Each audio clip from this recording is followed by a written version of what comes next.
കോഴിക്കോട് ജില്ലയിൽ ജനസാന്ദ്രത ഏറ്റവും ഉയർന്ന ഒരു തീരദേശ പഞ്ചായത്താണ് അഴിയൂർ ഗ്രാമപഞ്ചായത്ത്. പുഴയിലും കായലിലും നാം വലിച്ചെറിയുന്ന മാലിന്യം ഒടുക്കം വന്നടിയുന്നത് കടലിലാണ്. ഇത്തരത്തിൽ ടൺ കണക്കിന് മാലിന്യമാണ് കടലിൽ അടിയുന്നത്. ഇത് വരുത്തിവെക്കുന്ന ഭവിഷ്യത്തുകളെക്കുറിച്ച് നാം അജ്ഞരാവുകയോ ചിന്തിക്കാതിരിക്കുകയോ ചെയ്യുന്ന ഇക്കാലത്താണ് തീരക്കടൽ ശുചീകരണ പ്രവർത്തനങ്ങളിൽ അഴിയൂർ ഏറെ ദൂരം പിന്നിട്ടിരിക്കുന്നത്.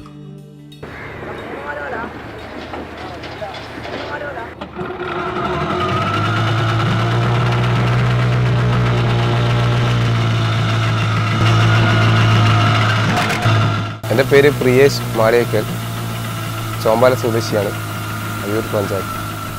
പ്ലാസ്റ്റിക് പെറുക്കാൻ തുടങ്ങിയെന്ന് വെച്ച് കഴിഞ്ഞാൽ മുമ്പെല്ലാന്ന് വെച്ചാൽ കടലിൽ പോയി കഴിഞ്ഞാൽ മീനിൻ്റെ കൂടുതൽ പ്ലാസ്റ്റിക് വളരെ കൂടുതലാണ്. ഇപ്പോൾ പ്ലാസ്റ്റിക് എല്ലാം വളരെ കുറവായിരിക്കും. അഴിയൂർ പഞ്ചായത്തിലെ 5.5 കിലോമീറ്റർ പരിധിയിൽ നമ്മളിപ്പം വലയെറിഞ്ഞ് ഒരു പ്ലാസ്റ്റിക് വരെയില്ല. ആ കിട്ടിയത് ഒരു ബീറിൻ്റെ ബോട്ടിൽ മാത്രം. ബാക്കി പിന്നെ മീനും ജെല്ലി ഫിഷും, പ്ലാസ്റ്റിക്കേ ഇല്ല.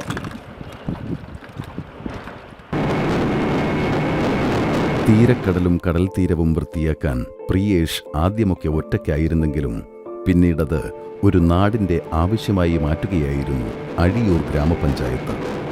ഹരിതകർമ്മസേനയും ആശാപ്രവർത്തകരും നാട്ടുകാരും വിദേശ സഞ്ചാരികളും പദ്ധതിയിൽ പങ്കാളികളായി.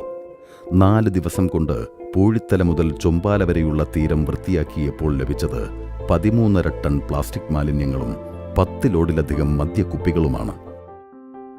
പഞ്ചായത്തിന്റെ ശുചീകരണ പ്രവർത്തനങ്ങൾ ഇതുകൊണ്ട് അവസാനിക്കുന്നതല്ല.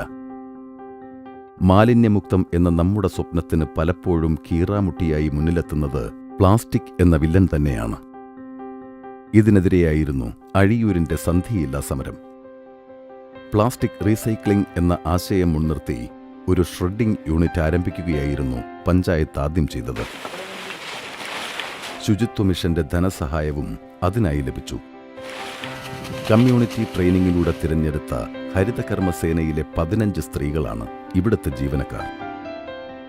പഞ്ചായത്തിലെ 7000-ഓളം വരുന്ന വീടുകളിൽ നിന്നും 10,000-ഓളം വരുന്ന കടകളിൽ നിന്നും മറ്റു പൊതുസ്ഥലങ്ങളിൽ നിന്നും പ്ലാസ്റ്റിക് ശേഖരിച്ച് അവ ഷ്രെഡിംഗ് യൂണിറ്റിലെത്തിക്കുന്നു. പിന്നീടത് വേർതിരിച്ച് പൊടിച്ചെടുക്കുന്നു.